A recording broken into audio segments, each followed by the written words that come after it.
Assalamualaikum warahmatullahi wabarakatuh.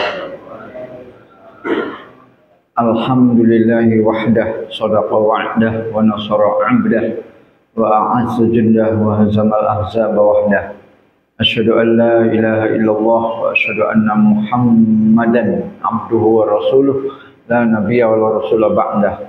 Arsalahu bil huda wa dinil haqq liyuzhirahu 'ala ad-dini kullih wa kafa billahi syahida. Allahumma sholli ala Muhammadin wa ala alihi wa sahbihi ajmain, amma ba'd.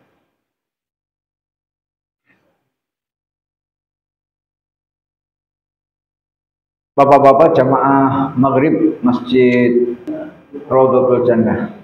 Oh, sampai lupa ya. Tanda-tanda lansia ini. Udah ngisi 10 tahun lebih ya. Yang dirahmati oleh Allah Subhanahu wa taala, alhamdulillah pada malam hari ini Allah memberikan rahmat berupa gerimis. Bapak-bapak maunya hujan apa gerimis, Pak? Ya. Ya. Yang jelas semuanya baik, ya. Hujan kita perlu memuji Allah, alhamdulillah. Gerimis kita perlu memuji Allah, alhamdulillah. Terang kita perlu memuji Allah, ya.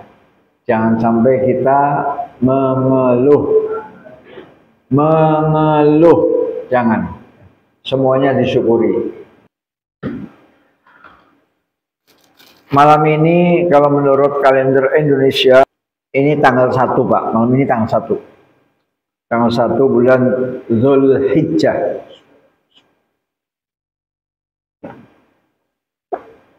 Kalau kalender Arab malam ini tanggal 2. Ya.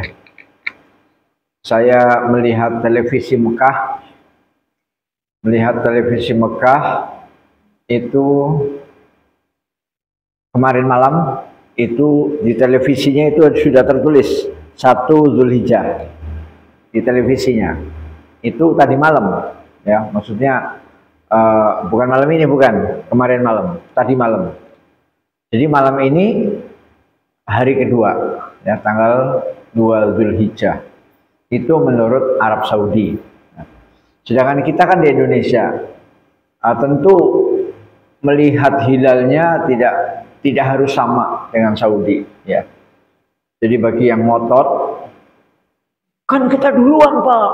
Masa kita duluan, masa nggak sama dengan Saudi?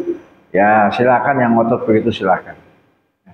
Yang jelas kenyataannya kalau kemarin malam di Indonesia belum terlihat hilal. Baik berdasarkan hisab orang-orang Muhammadiyah, hisab, maupun berdasarkan ru'yat, ya, ru'yat. Jadi malam ini baru resmi tanggal 1. Nah, apa yang perlu dilakukan di bulan Dzulhijjah? Saya pernah membaca di dalam tafsir seperti ini juga, tafsir Ibnu Katsir rahimahullah, ketika menjelaskan surat yang ada kata-kata demi bilangan genap, demi bilangan ganjil. Ya, jadi di situ saya pernah membaca tafsirnya, Pak, bahwa keutamaan 10 hari bulan Dzulhijjah, 10 hari pertama bulan Dzulhijjah itu tidak kalah dahsyatnya dengan 10 hari terakhir bulan Ramadan. Gak kalah. Kalau Ramadan itu dahsyatnya karena ada malam Lailatul Qadar. Malam Lailatul Qadar yang nilainya lebih baik daripada 1000 bulan. Kalau 10 hari terakhir bulan Ramadan itu yang dahsyat itu adalah malamnya, tapi kalau 10 hari pertama bulan Dzulhijjah yang dahsyat itu bukan malamnya, tapi siangnya.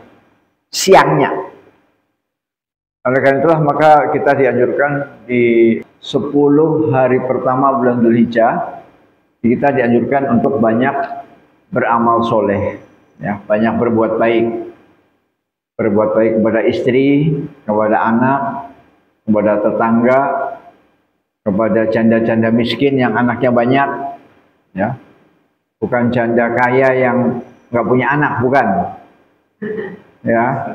Kalau janda Janda muda kaya nggak punya anak itu rebutan. Ya. Ini janda miskin anaknya banyak. Mari kita santuni Pak. Kita santuni. Kita perbanyak amal soleh Pak, baik dengan saum, puasa. Kita dianjurkan untuk berpuasa 9 hari. Ya, 9 hari. 9. Mulai besok. Kalau yang tidak sanggup 9 hari, ya sesanggupnya. Sesanggupnya. Mungkin besok puasa, besoknya tidak. Besoknya lagi puasa, besoknya lagi tidak. Ya, selang-seling. Pak, saya betul-betul nggak sanggup Pak kalau selang-seling. Ya sudah, ambil Senin Kamisnya saja. Tapi tanggal 9-nya jangan sampai lupa tanggal 9-nya. Karena tanggal 9-nya itu adalah puasa Arafah. Ya, puasa Arafah, Yaumul Arafah.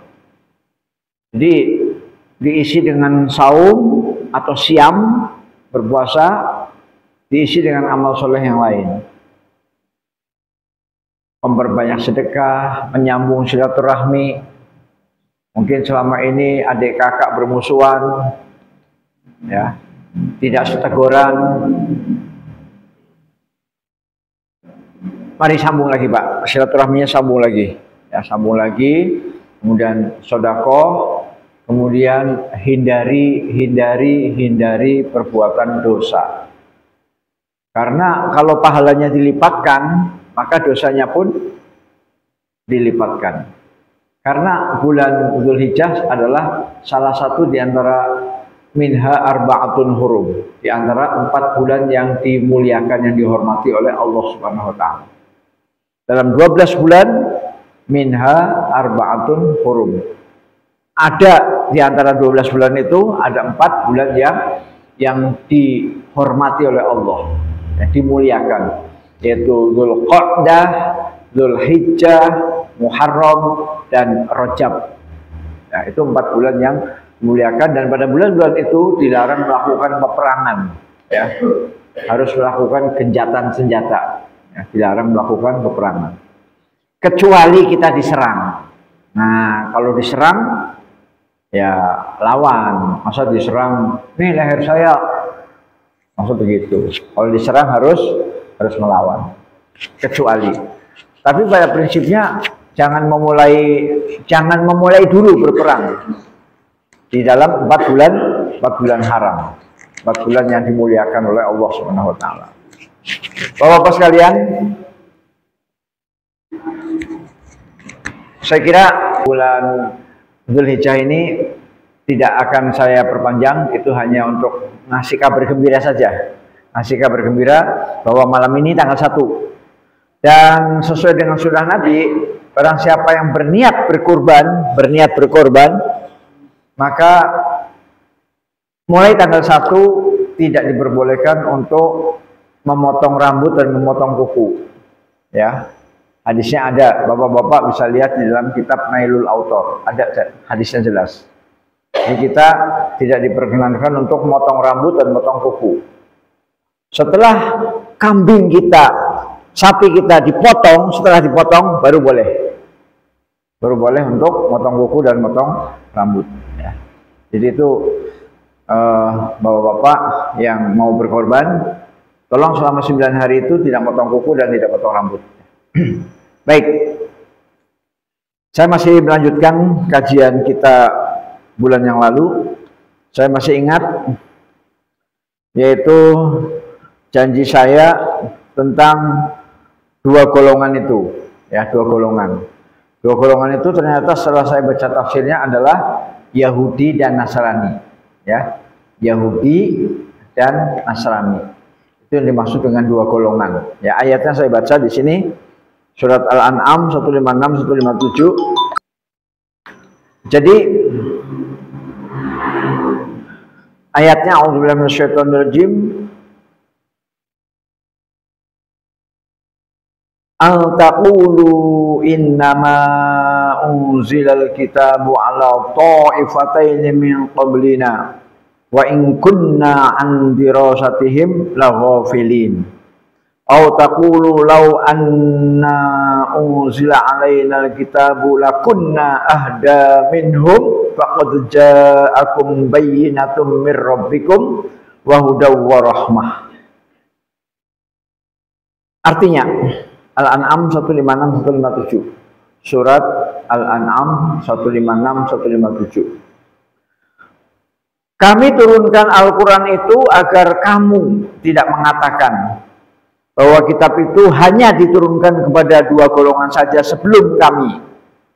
Dan sesungguhnya kami tidak memperhatikan apa yang mereka baca. Atau agar kamu tidak mengatakan, sesungguhnya jikalau kitab ini diturunkan kepada kami, tentulah kami lebih mendapat petunjuk dari mereka. Sesungguhnya telah datang kepada kamu keterangan yang nyata dari Tuhanmu, petunjuk dan rahmat. Jadi ini yang saya baca bulan lalu, ya, yang saya bilang dua golongan ini siapa ya? Dah kita tunda bulan depan. Saya sudah buka tafsirnya, dua golongan itu adalah Yahudi dan Nasrani. Artinya siapapun yang mendapatkan Al-Quran, Pak, siapapun yang mendapatkan Al-Quran, baik kita maupun orang Arab, orang Mekah, itu nanti di hari kiamat tidak bisa beralasan bahwa oh, saya kira Al-Quran itu hanya untuk Yahudi dan Nasrani. Ternyata untuk kita juga toh. Nah, jadi nggak bisa kita beralasan begitu.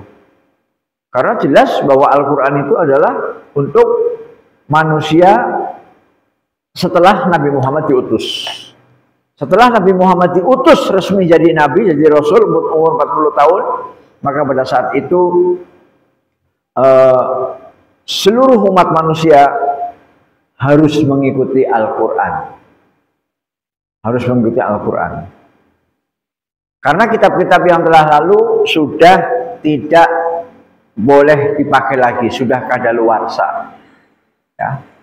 Karena kitab-kitab yang lalu itu dipakai atau digunakan pada zamannya. Taurat dipakai pada zaman Nabi Musa alaihissalam. Sampai sebelum datang Nabi berikutnya. Dan Injil didatangkan Allah untuk menyempurnakan Taurat. Injil sebagai penyempurna saja, Pak, penyempurna Taurat. Tapi intinya adalah Taurat intinya. Injil hanya kembali untuk meluruskan beberapa hal yang oleh Allah dihalalkan, oleh Bani Israel diharamkan. Ya, diluruskan kembali. Jadi untuk meluruskan kembali isi Taurat yang sudah disimpangkan oleh kaum Yahudi. Sedangkan yang betul-betul kitab suci yang besar Pak, dan berisi hukum isinya hukum, itu adalah Taurat dan Al-Quran. Taurat dan Al-Quran. Maka ternyata di dalam ayat-ayat berikutnya banyak sekali Allah Subhanahu wa taala menjejerkan antara Taurat dengan Quran. Menjejerkan atau pembahasannya berdekatan lah pembahasannya. Kenapa? Karena itu termasuk dua kitab suci besar. Ya, sedangkan Injil adalah melengkapi Taurat. Nah, jadi siapapun manusianya di muka bumi ini yang hidup setelah masa Nabi Muhammad SAW diutus, maka tidak bisa beralasan, oh, saya kira Al-Quran untuk Yahudi dan Nasrani, bukan untuk kami. Salah itu. Al-Quran untuk siapa saja, manusia setelah Nabi Muhammad diutus. Adapun sebelum Nabi Muhammad diutus, manusia bisa mengikuti Injil dan bisa mengikuti Taurat. Ya. Makanya mereka orang-orang Nasrani itu kan kitabnya ada dua, Perjanjian Lama dan Perjanjian Baru. Ya, Perjanjian Lama adalah Taurat dan Perjanjian Baru adalah Injil. Baik. Nah, kemudian kita masih membicarakan ini, Pak ya. Masih membicarakan diutusnya utusan Allah, yaitu para rasul untuk seluruh umat manusia. Baik itu orang Arab, Mekah, Madinah, orang Arab maupun orang Ajam. Orang Ajam itu adalah orang di luar Arab seperti kita, ya, seperti kita. Allah berfirman dalam surat An-Nisa 165. An-Nisa 165.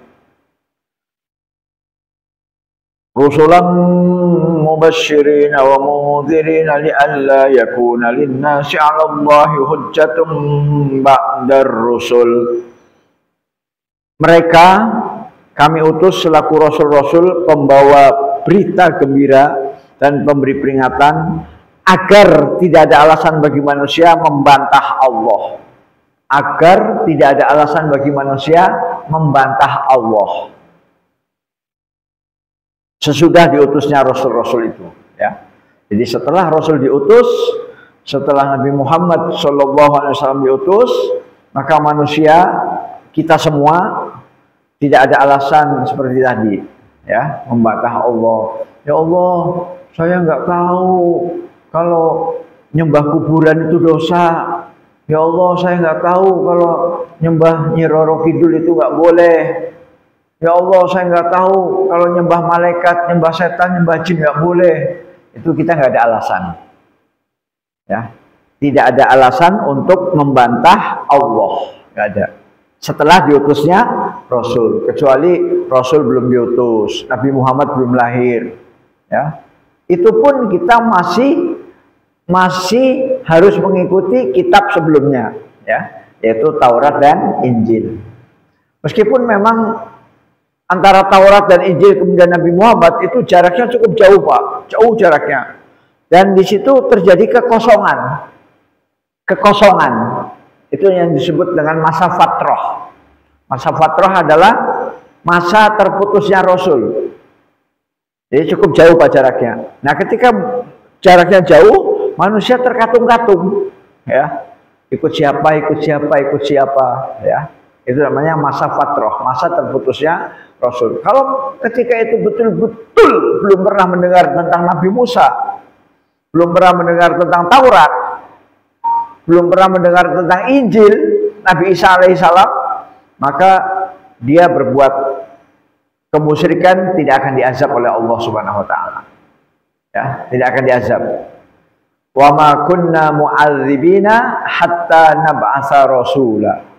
Dalam surat Al-Isra. Wa ma kunna mu'adzibina, dan kami tidak akan mengazab. Kami Allah tidak akan mengazab suatu kaum. Wa ma kunna mu'adzibina hatta nab'atsa rasula, sehingga kami mengutus para rasul.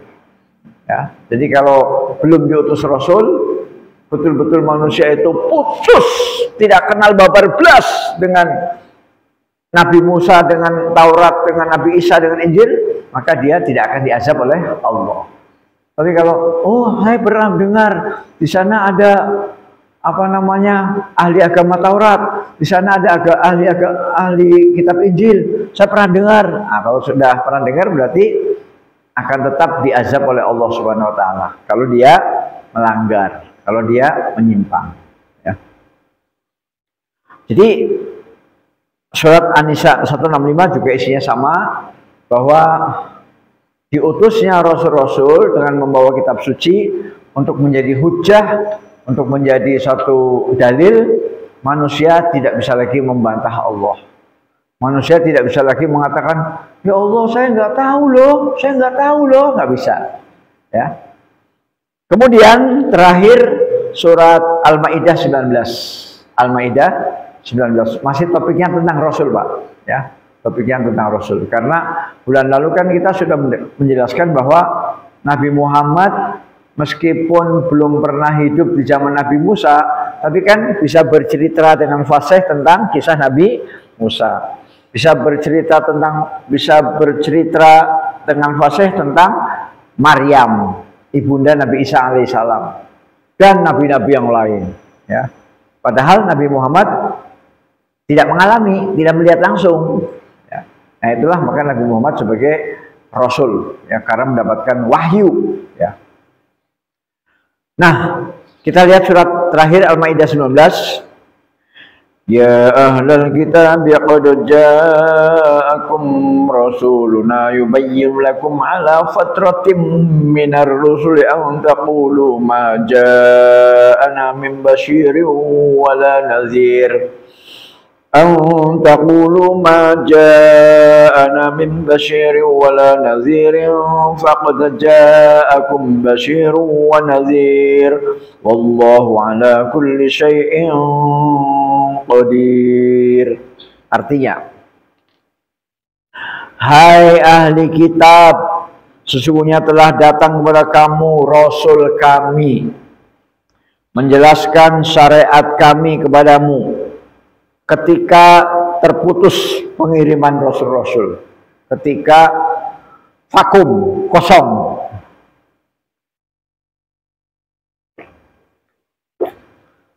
Ketika masa fatrah, ya. Hai ahli kitab, sesungguhnya telah datang kepada kamu Rasul kami. Yang dimaksud dengan Rasul kami di sini adalah Muhammad Shallallahu Alaihi Wasallam. Menjelaskan syariat kami kepadamu. Rasul itu menjelaskan tentang syariat, tentang hukum, tentang undang-undang, ya, tentang aturan hidup, ya, way of life. Menjelaskan syariat kami kepadamu ketika terputus pengiriman Rasul-Rasul, ya, agar kamu tidak mengatakan, tidak datang kepada kami baik seorang pembawa kabar gembira maupun seorang pemberi peringatan. Sesungguhnya telah datang kepadamu pembawa berita gembira dan pemberi peringatan. Allah Maha Kuasa atas segala sesuatu. Ya. Dan masih banyak lagi ayat-ayat yang sejenis, yang intinya manusia tidak bisa lagi mengatakan, belum datang ya Allah Rasul kepada kami, belum datang, nggak bisa. Karena Allah sudah menjelaskan di banyak ayat bahwa telah datang Rasul kami, yaitu Muhammad Sallallahu Alaihi Wasallam. Nah, itulah akhir dari surat Al-Qasas ayat 44-47 yang sudah dibahas bulan yang lalu. Sekarang kita masuk kepada ayat berikutnya, yaitu ayat 48 sampai 51. 48, 49, 50, 51. 4 ayat. Ya, 4 ayat. Ini ayat baru, Pak, ayat baru. A'udzubillahi minasyaitonir rajim. Falamma ja'ahumul haqqu min 'indina qalu laula utiya misla ma utiya Musa awalam yakfuru bima utiya Musa min qabl qalu sihrani tazahara wa qalu inna bikullin kafirun qul fa'tu bi kitabim min 'indillahi huwa ahda minhuma attabi'hu in kuntum shadiqin fa illam yastajibu laka fa'lam annama yattabi'una ahwa'ahum wa man adallu mimman ittaba'a hawahu bighairi hudan min Allah innallaha la yahdil qaumal zalimin wa laqad wassalna lahumul qawla la'allahum yatazakkarun. Sadaqallahul azim. Allah marhamna bil Quran. Artinya surat Al-Qasas ayat 48 sampai 51. Maka tatkala datang kepada mereka kebenaran dari sisi kami, mereka berkata, mengapakah tidak diberikan kepadanya Muhammad seperti yang telah diberikan kepada Musa dahulu? Dan bukankah mereka itu telah ingkar juga kepada apa yang diberikan kepada Musa dahulu? Mereka dahulu berkata, Musa dan Harun adalah dua ahli sihir yang bantu-membantu. Dan mereka juga berkata, sesungguhnya kami tidak mempercayai masing-masing mereka itu. Katakanlah, hai Muhammad, datangkanlah olehmu sebuah kitab dari sisi Allah. Yang kitab itu lebih dapat memberi petunjuk daripada keduanya, Taurat dan Quran. Niscaya aku mengikutinya, jika kamu sungguh orang-orang yang benar.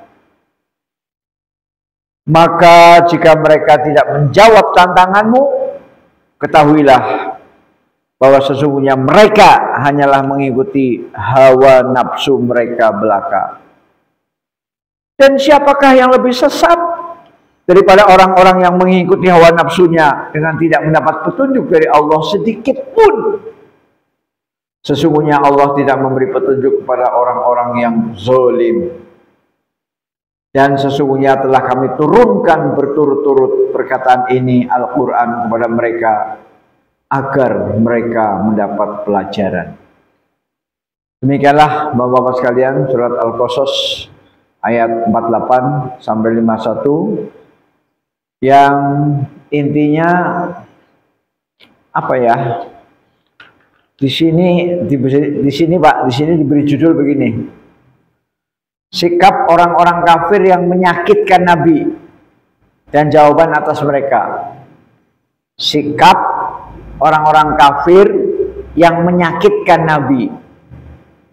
Jadi memang mendakwai orang Quraisy Mekah itu berat sekali, Pak. Ya. Ketika Nabi sudah menceritakan tentang kisah Nabi Musa dengan jelas, rinci, komplit. Dan itu adalah bukti kenabian. Mereka bilang begini, kenapa Muhammad tidak mendapatkan mukjizat kayak Musa? Nah, bilangnya begitu, Pak. Musa dulu punya tongkat untuk membelah lautan. Mana Muhammad? Punya enggak? Musa dulu tangannya bercahaya. Ya, dan seterusnya. Jadi mereka itu minta, sebenarnya mereka bukan minta, hanya ngecek, Pak, ngecek. Kalau memang Muhammad benar Rasul Nabi kayak Musa, kok nggak didatangkan seperti Musa dulu? Mestinya Nabi Muhammad juga mendapatkan mujizat-mujizat seperti Nabi Musa dulu, bisa membelah lautan dan seterusnya. Ya. Doanya makbul, ya, dan seterusnya. Nah, padahal yang namanya orang-orang kafir sepanjang zaman, sepanjang abad itu mereka tetap akan kafir. Buktinya siapa? Buktinya Firaun. Firaun sudah betul-betul kedatangan Nabi Musa dan Harun dengan mukjizat yang luar biasa. Apa kata Firaun? Ya, Firaun mengatakan, Musa dan Harun ini dua tukang sihir. Coba, Nabi utusan Allah, Rasul Allah, Musa dan Harun, saudara kandung, dianggap sebagai tukang sihir. Ya, tukang sihir yang bantu-membantu, tolong-menolong. Dan Firaun mengatakan, gua nggak percaya sama Musa, nggak percaya sama Harun, nggak percaya. Ya.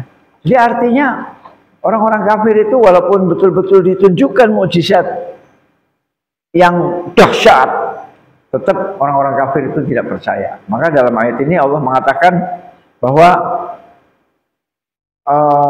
dulu juga sama, ya, minta supaya Nabi Musa dan Harun itu punya mukjizat. Setelah ada mukjizat, mereka mengatakan, oh ini mah bukan mukjizat, ini sihir. Nah, itu, ya. Nah, kita lihat tafsirnya, Pak. Kita lihat tafsirnya. Maka setelah orang-orang kafir Quraisy itu membantah dengan menyakitkan Nabi Muhammad, kemudian Nabi Muhammad nantang, oke, kalau kamu sanggup, sekarang kamu minta kepada Allah datangkan kitab yang lebih hebat daripada Taurat dan Quran. Kalau memang kamu benar, silakan datangkan kitab, minta kepada Allah yang lebih unggul, yang lebih top dari Quran dan Taurat. Itu Nabi menantang begitu. Kalau kamu tidak sanggup, atau Allah mengatakan kalau mereka tidak sanggup menjawab tantangan Nabi, maka sesungguhnya mereka adalah pengikut hawa nafsu. Pengikut hawa nafsu. Nah, itu dalam surat ini. Dan sesungguhnya tidak ada yang paling sesat hidupnya kecuali orang-orang yang mengikuti hawa nafsu. Ya. Dan dari sini dapat kita simpulkan, bapak-bapak, saudara-saudara, jamaah maghrib, Masjid Raudhatul Jannah, bahwa siapapun manusianya, termasuk saya, termasuk bapak-bapak, kalau menolak wahyu Allah, maka pada detik itu dia mengikuti hawa nafsunya sendiri. Setiap penolakan terhadap wahyu, maka itu hakikatnya adalah dia sedang mengekor, dia sedang berimam, dia sedang mengikuti dengan hawa nafsunya sendiri. Maka agar kita tidak dinilai Allah sebagai pengikut hawa nafsu, mari bapak-bapak kita berusaha untuk tunduk kepada Al-Quran. Apa perintah Allah kita jalankan. Ya. Perintah sholat, siam, puasa, zakat, haji, kemudian berlaku adil, kemudian menutup aurat, ya. Berkata yang jujur, benar. Mari kita laksanakan, karena semua itu adalah amanat dari Allah Subhanahu wa taala. Menggauli istri dengan baik, ya, menggauli istri dengan baik. Banyak sekali amanat-amanat Allah yang ada dalam Al-Qur'an. Baik kewajiban pribadi maupun kewajiban untuk manusia, ya. Apalagi kalau dia diberi amanat sebagai pemimpin, ya. Maka dia harus menjadi imamun adil, ya, imamun adil, imam yang adil. Ya. Jam berapa Pak masuk salat Isya? Berapa menit lagi? Berapa? 15 menit. Oke. Kita baca tafsirnya Pak, kita baca tafsirnya.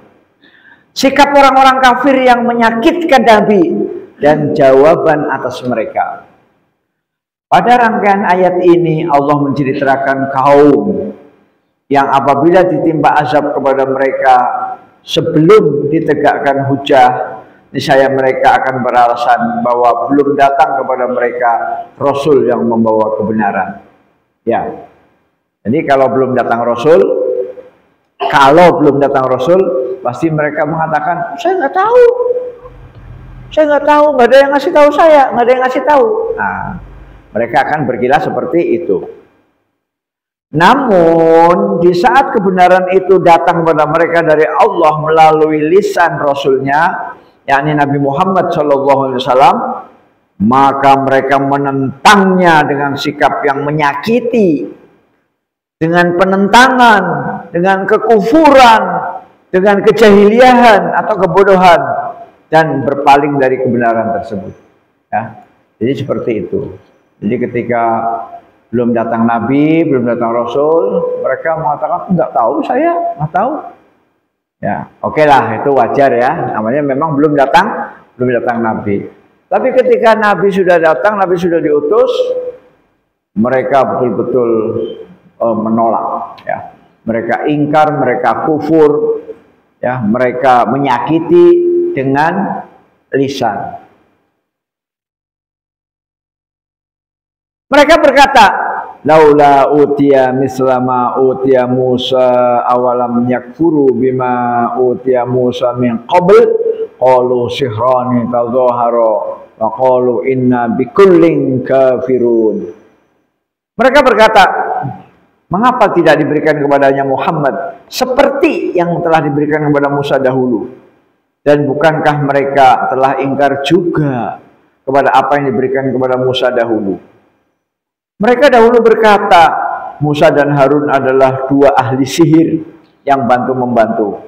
Dan mereka juga berkata, sesungguhnya kami tidak mempercayai masing-masing mereka itu, Musa dan Harun.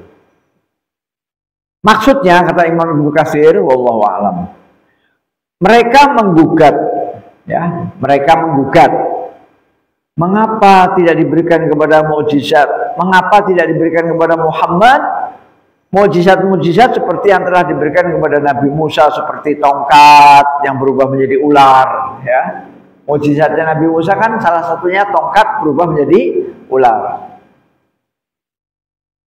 Tangan yang mengeluarkan sinar putih gemerlapan, ya, tangan ketika dimasukkan ke dalam apa? Kerah, kemudian setelah keluar nyala itu, nyala, gemerlap. Kemudian angin topan, ya, angin topan. Kemudian turunnya belalang, ratusan ribu belalang, mungkin jutaan kali Pak, jutaan belalang. Ya, di zaman Fir'aun dulu Pak, di zaman Fir'aun, belalang. Kutu, kutu. Kemudian katak, kodok.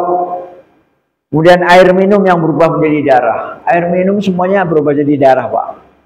Semua air minum ketika itu zaman Fir'aun menjadi darah. Itu termasuk mukjizat Nabi Musa alaihissalam. Keringnya tanaman-tanaman dan buah-buahan. Tanaman kering, paceklik, ya, tanaman dan buah-buahan kering. Berikut kehebatan-kehebatan Musa dalam mempersempit ruang gerak musuh-musuh Allah, ya. Atau terbelahnya lautan, kemudian awan teduh yang menaungi, turunnya makanan yang namanya manna. Manna itu sejenis madu, manna. Dan salwa, salwa itu sejenis burung puyuh. Manna wassalwa. Manna itu adalah sejenis madu, salwa itu adalah sejenis burung puyuh.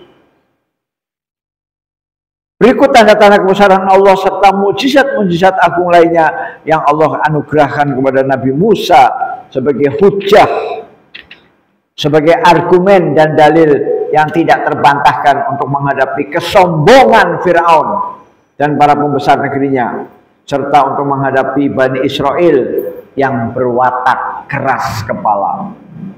Jadi memang Nabi Musa luar biasa Pak mukjizatnya. Luar biasa. Karena Nabi Musa itu akan menghadapi dua entitas. Pertama, menghadapi Fir'aun dengan sombong, takabur, adigang, adigung, adiguno, Fir'aun. Yang kedua, menghadapi koncone dewe. Siapa koncone dewe? Bani Israel. Karena Nabi Musa ini kan satu sekelik dengan Bani Israel. Satu sekelik. Ya, satu suku, ya. Yang Bani Israel itu wataknya keras kepala. Sampai sekarang kan masih memerangi Palestina kan, sampai sekarang. Masya Allah. Ya. Kayaknya udah masuk isya nih.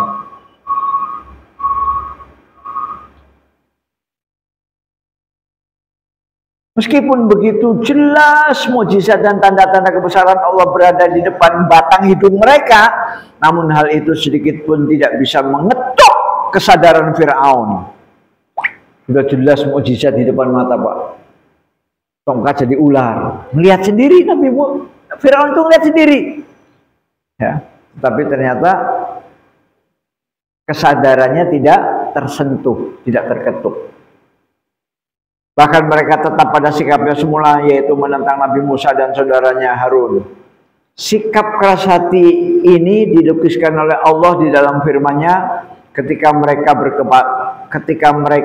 berkata kepada Musa dan Harun, Ajitana litalfitana amma wajadana alaihi aba'ana wa takuna lakumal kibriya'u fil ardi wa ma nahnu lakuma bimu'minin. Surat Yunus 78. Surat Yunus 78. Mereka berkata, mereka di sini Fir'aun Pak ya, Fir'aun. Mereka berkata, apakah kamu datang kepada kami untuk memalingkan kami dari apa yang kami dapati nenek moyang kami mengerjakannya? Dan supaya kamu berdua mempunyai kekuasaan di muka bumi? Kami tidak akan percaya kepada kamu berdua. Yang dimaksud kamu berdua itu adalah Musa dan Harun. Jadi sudah jelas mukjizat di depan mata, tetap kesadaran Fir'aun tidak tersentuh. Bahkan malah tambah ngeyel, tambah nantang. Ya, "Hei Musa dan Harun, lu ngapain datang ke sini? Ngapain?" Gitu ya. "Apakah kalian datang ke sini ingin membelokkan keyakinan kami? Yang keyakinan kami sudah turun-temurun ratusan tahun. Kami sudah menyembah dewa Zeus. Dewa Zeus. Kami sudah menyembah apa namanya? Bahkan Firaun mengatakan Tuhan itu saya. Saya yang jadi Tuhan. Ana rabbukumul a'la." Jadi, "Hei Musa Harun, lu kesini mau ngapain? Mau merubah kebiasaan kami? Padahal kebiasaan kami itu sudah turun-temurun ratusan tahun. Ya, kamu ini hanya tukang sihir dan kamu itu ingin cari jabatan, ingin cari kedudukan. Ingin cari kedudukan. Coba bayangkan, Pak. Nabi Musa dan Harun menyampaikan kebenaran, menyampaikan wahyu, dituduh ingin mencari kekuasaan politik, ingin berkuasa. Dan kami tidak mempercayai kamu berdua. Nah, inilah jawaban angkuh, sombong dari Fir'aun menolak Musa dan Harun. Padahal di depan Fir'aun sudah ada yang namanya mukjizat. Luar biasa mukjizatnya. Terakhir sebelum kita sholat, dan firman-Nya dalam surat Al-Mu'minun ayat 48, Al-Mu'minun 48, "Fakazzabuhuma wa kanu minal muhlakin." Maka tetaplah mereka mendustakan keduanya, sebab itu mereka termasuk orang-orang yang dibinasakan. Ya. Jadi sudah ditunjukkan mujizat yang macam-macam dari Nabi Musa, ternyata mereka tidak mau beriman. Dan akhirnya Allah berhak membinasakan Fir'aun dan kroni-kroninya. Ya. Ini akhir pengajian kita pada malam hari ini.